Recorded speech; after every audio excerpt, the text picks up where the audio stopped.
인재하고 관계되어 있는 명언 명구들을 좀 보겠습니다. 제가 오청이윤에 관해서는 지난번에 잠깐 말씀을 드렸어요. 상나라를 건국한 탕임금이 요리사 출신인 이윤을 모셔오기 위해서 5번 찾아갔다. 그래서 이윤을 5번 찾아가서 오청이윤인데, 이 이윤이라는 사람이 요리사, 잘 보시면 이게 솥을 들고 있잖아요. 그죠? 그래서 부정조라는 단어가 나옵니다. 부자는 짊어진다라는 뜻이고, 정자는 이게 솥이고, 조는 도마, 이런 도마예요. 그릇 이런 겁니다. 도마 같은 겁니다. 그러니까 요리 기구를 짊어진 인재라는 뜻이에요. 그래서 부정지제입니다. 솥을 짊어진 인재라는 뜻입니다. 그러니까 하찮은 신분이라도 그 속에는 뛰어난 인재가 반드시 있다라는 겁니다. 그래서 하찮은 일에 종사한다고 해서 그 사람을 무시하거나 깔보지 말라는 겁니다. 이 요리사 출신인 이윤이 상나라라고 하는 나라를 건국하는데 결정적인 역할을 하거든요. 그래서 부정조 또는 부정지제라고 하는 인재를 나타내는 미천한 출신이고 미천한 직업을 가진 사람이지만 뛰어난 인재더라라고 하는 그런 단어가 있고요. 이 부분도 잠깐 말씀을 드렸던 것 같아요.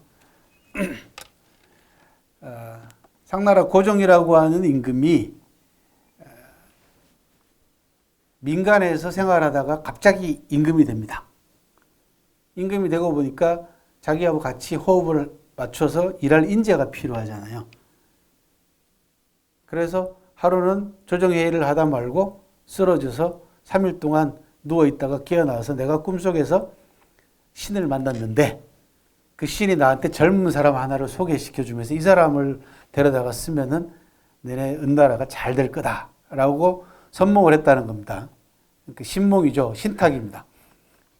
그래서 화공한테 그 꿈속에서 본 사람을 그리게 해서 전국 방방곡곡에 몽따주를 그려가지고 방방곡곡으로 보냈더니 부엄이라고 하는 곳에서 성을 쌓고 있던 열이라고 하는 사람을 찾아냅니다. 그래서 그 사람 이름을 부열이라고 나중에 이름을 붙여주게 되는데 이게 몽득부열이에요. 꿈에서 부열을 얻다라는 뜻입니다. 그때 제가 뭐라고 말씀드렸냐 그러면 인재를 얻고 싶으면 쇼라도 해라. 그죠? 예. 이 절도 쇼를 했잖아요. 그죠? 예. 근데 알고 봤더니 젊었을 때 민간 생활을 할 때 알던 사람이다. 부열이. 그런데 임금이 되자마자 바로 부열을 데리고 오겠다 그러면 기득권 이 귀족들이 가만히 있지 않죠. 격렬하게 반대할 거 아닙니까? 그래서 3년을 기다렸다고 말씀을 드렸잖아요. 3년 무원, 3년 불원이라고 그래요.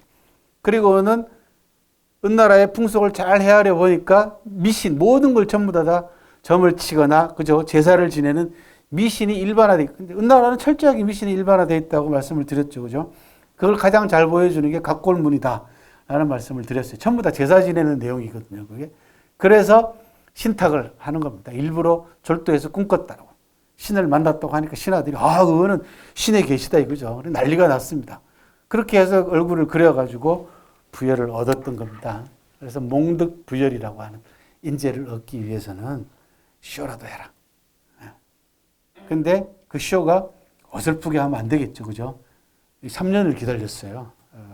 무정이라고 하는 이 임금은. 그리고는 주변 조건과 환경을 잘 이용을 해서 신하들을 완전히, 그죠? 뭐라 그럽니까? 설득을 시킨 셈이죠. 꿈을 통해 가지고. 그래서 야몽득 성인이라고 하는 또 고사도 남깁니다. 밤에 꿈을 꿔서 성인을 얻었다. 네? 그런 뜻이고. 판축반우라고 하는 또 이 사자성어도 파생이 됩니다. 판축은 성을 쌓는다라는 뜻입니다. 이거는 부열이라는 사람을 얘기를 하고, 그 다음에 제 나라의 어떤 인재는 반우는 소를 먹이다라는 뜻이죠. 그러니까 소를 키우는 하찮은 일에 종사하고 있었지만 나중에 황공을 만나가지고 제 나라의 귀한 일을 또 중요한 일을 하게 되는 그런 이야기가 있어요. 그래서 판축반우 하면은 성을 쌓고 소를 키운다. 그러니까 아주 허드렛 일을 하는 사람들을 가리키는데 실제로는 그 사람들이 강호에 숨어 있는 인재들이더라. 그런 이야기입니다. 아까와 마찬가지로 하찮은 일 하는 사람이라고 해서 무시하거나 깔봐서는 안 된다. 숨어있는 인재들이 곳곳에 있다. 그런 이야기입니다. 몽득부열은 이 상나라 고정, 무정이라고 하는 임금하고 부열이라고 하는 사람이 젊은 날 민간에서 같이 살 때 우정을 나눴기 때문에 우정하고도 관계가 있어서 나중에 우정을 뜻하는 고사성어로도 바뀌기도 했습니다. 제위과보라고 하는 또 사자성어가 있습니다. 제나라하고 위나라가 보물을 자랑하다라는 뜻이에요. 제나라 위왕하고 위나라 해왕이 만나가지고 대화를 나눕니다. 위나라 해왕이 자기네 나라에서 나는 온갖 귀한 보물들을 막 자랑을 합니다. 우리나라에는 뭐도 있고요, 뭐도 있고요, 뭐도 있고 하니까 제나라 위왕이라는 사람이 우리는 그런 거 없어요. 그런데 우리는 진짜 보물이 있습니다. 그랬더니 그게 뭐요? 그랬더니 사람입니다. 라고 얘기를 합니다. 그거 아무리 많아도 소용없습니다. 소중한 인재 하나만 못합니다. 라고 얘기를 합니다. 그렇게 해서 위나라 위해왕을 부끄럽게 만들었다. 라고 하는 그런 고사가 있어요. 그게 바로 제위과보라는 겁니다. 제나라 왕과 위나라 왕이 보물을 자랑하다. 진짜 보물은 무엇일까? 뭐 그런 것들을 암시하는 그런 사자성어가 있습니다. 인재관 하면은 이 유방을 빼놓을 수가 없습니다. 유방이라는 사람은 중국 인지학에 있어서 반드시 들어가는 꼭 항상 거론되는 아주 걸출한 인재관을 가지고 있는 리더입니다. 유방이 천하를 통일해놓고 난 다음에 신하들한테 농공행상을 합니다. 그러니까 한 나라를 새로 세우게 되면은 공을 세운 사람들한테 상을 주잖아요. 그게 논공, 공을 따져가지고 논해서 행상, 상을 준다. 그런 뜻이에요. 그게 농공행상입니다. 근데 뭐 누구든지 그 큰 일을 하고 나면은 그게 가담했던 사람들이 다 큰 상 받고 싶어 하잖아요. 내가 다 잘했다고 생각이 든단 말이야. 그런데 누구한테 1등상을 주냐 그러면 유방이 소화에게 1등상을 줍니다. 소화. 유방을 도와가지고 황후를 물리치는데 가장 큰 공을 세운 세 사람을 서한 삼걸이라고 하는데 소화, 한신, 장량 이 세 사람입니다. 아마 한신한테 줬으면은 신하들이 반발이 없었을 거예요. 그런데 소화한테 줍니다. 1등상을 1등 공신으로. 그랬더니 신하들이 반발을 합니다. 특히 어떤 사람들이 반발하냐 그러면은 장군들이, 장수들이. 소화는 전투라고는 한 번도 해본 적이 없는 사람이에요. 그 후방에서 물자만, 전쟁 물품들만 공급했던 사람입니다. 유방이 뭐라 그랬냐 그러면 내가 항우를 물리치고 천하를 얻을 수 있었던 까닭은 세 사람을 얻었기 때문이다. 라고 얘기하면서 제일 먼저 누굴 얘기하면 소화를 얘기합니다. 후방에서 식량이 끊어지지 않게 끊임없이 식량 보급로를 확보하고 식량을 공급한 능력으로 얘기하자면 나는 소화만 못하다. 오불려 소화라고 하죠. 전쟁터에 나가지 않고 천리밖 군막 안에서 전략과 전술을 수립하는 능력으로 얘기하자면 나는 장량만 못하다. 오불려 장량. 그렇게 얘기를 합니다. 싸웠다 하면 승리하고 쳤다 하면 적의 성을 깨부시는 전투 능력으로 따지자면 나는 한신만 못하다. 오불려 한신. 이걸 제가 삼불려라고 말씀을 드렸어요. 세 사람만 못하다. 라는 뜻입니다. 이 세 사람 모두 다 천하의 인재들이다. 내가 이 세 사람을 얻었기 때문에 항우를 물리칠 수 있었다라는 유명한 인재관을 피력을 했거든요. 그런데 막상 농공행상을 통해 가지고 소화를 1등상을 주니까 무장들이 가만히 있지 않아요. 왜? 무장들은 소화가 어떤 역할을 어떻게 수행했는지 모릅니다.